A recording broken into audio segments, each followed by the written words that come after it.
ഈസ്റ്ററാണ്. 50 ദിവസത്തെ നീണ്ട നോമ്പിന് ശേഷം നമ്മുടെയൊക്കെ തീന്മേശകൾ വിഭവസമൃദ്ധമായ ഭക്ഷണങ്ങൾ കൊണ്ട് നിറയുകയാണ്. ഉച്ചഭക്ഷണത്തിൻ്റെ തയ്യാറെടുപ്പാണ് എങ്ങുമുള്ള വീടുകളിലൊക്കെ തന്നെ. ഞാനിപ്പോൾ നിൽക്കുന്നത് കോട്ടയം കഞ്ഞിക്കുഴിയിലാണ്. ഇവിടെയും ഒരു വീട്ടിൽ തീന്മേശ തയ്യാറായി കഴിഞ്ഞു. അമ്മച്ചിയും വീട്ടിലെല്ലാവരും ഭക്ഷണത്തിനുള്ള കാത്തിരിപ്പിലാണ് അല്ലേ? എന്തൊക്കെയാ, എല്ലാം സെറ്റല്ലേ? എല്ലാം സെറ്റാണ്. പിന്നെ എൻ്റെ പഴയ കാലം വെച്ച് നോക്കുകയാണെങ്കിൽ ഇപ്പോഴൊരു എന്താ വൈബാന്ന് പറയാം, എനിക്കറിയാമല്ലോ അത് പറയാൻ കൃത്യമായിട്ട്. അങ്ങനെയുള്ള ഒരു ഇതാണ്. വൈബിന്റെ കുറവെന്താ അമ്മച്ചിക്ക്? കുറവൊന്നുമില്ല. ഇപ്പോൾ നാടോടുമ്പോൾ നടുവേ ഓടണം, അത്രയേ ഉള്ളൂ. പിന്നെ ഈസ്റ്റർ എന്ന് പറഞ്ഞാൽ ഞങ്ങളെ സംബന്ധിച്ചിടത്തോളം, ക്രിസ്ത്യാനികളെ സംബന്ധിച്ചിടത്തോളം ഇത് എന്താ ഫെസ്റ്റിവൽ ഓഫ് ഫെസ്റ്റിവൽസ് ആണ്. അതുകൊണ്ട് അതിൻ്റേതായിട്ടുള്ള ആ ഒരു സ്നേഹവും സഹകരണവും എല്ലാം അതിനകത്ത് കാണിക്കും. കാണുമ്പോൾ പണ്ടത്തെ ഈസ്റ്റർ ആണോ ഇപ്പോഴത്തെ ഈസ്റ്റർ ആണോ നല്ലത്?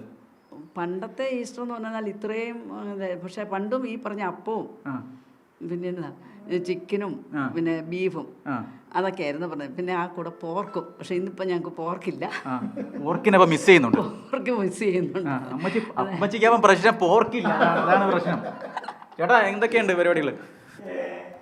ഇപ്പം ഞങ്ങൾ കഴിഞ്ഞ 2 വർഷമായിട്ട്, കഴിഞ്ഞ വർഷം ഞങ്ങൾ ഈ ഈസ്റ്ററിന് മട്ടൻ ബിരിയാണി ഉണ്ടാക്കും. ഇന്ന് അതിനുശേഷം പിന്നെ ഇന്നാ മട്ടൻ ബിരിയാണി ഉണ്ടാക്കുന്നത്. ഒരു വർഷത്തിന് ഇടയ്ക്ക് വെളിയിൽ നിന്ന് കഴിച്ചിട്ടുണ്ടെങ്കിലും വീട്ടിലങ്ങനെ സാധാരണ ബിരിയാണിയൊക്കെ പലപ്പോഴും ഉണ്ടാക്കുമെങ്കിലും ചിക്കൻ ബിരിയാണിയൊക്കെ ഉണ്ടാക്കുന്നത്. അമ്മച്ചി പോർക്കില്ലെന്ന് പറയുന്നത്. അതെ അതെ, പോർക്ക് നമുക്ക് വൈകിട്ടത്തേക്ക് ഞങ്ങൾ